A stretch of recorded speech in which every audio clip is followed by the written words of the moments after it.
You want them to feel empowered. You want them to have the right tools and the right connections. What is going on, y'all? Aaron Bewley here. I did not get to sum up my day 2 of that leadership training, so I just wanted to drop 2 critical tips for people managers on here real quick. Number 1 is to delegate with purpose in order to develop your team.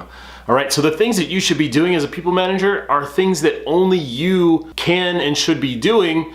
And also just the critical things, right? Not everything, but the critical things that need to be done to develop your team, to move your team forward, success, to promote your people, etc. It's also really important as a people manager to have time and space to think about stuff, to plan stuff, to contemplate new frontiers and new things that you want to do and develop within your team and within your goals and what it is that you're trying to do. Very important. All right, and point number 2 for people managers is to build a solution-oriented team.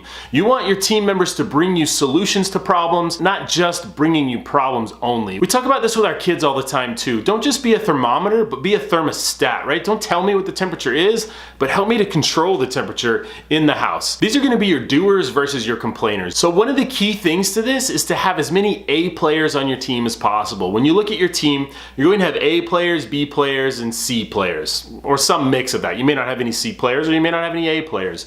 But what you're going to do is try to have as many A players as possible. That's the entire goal in hiring people.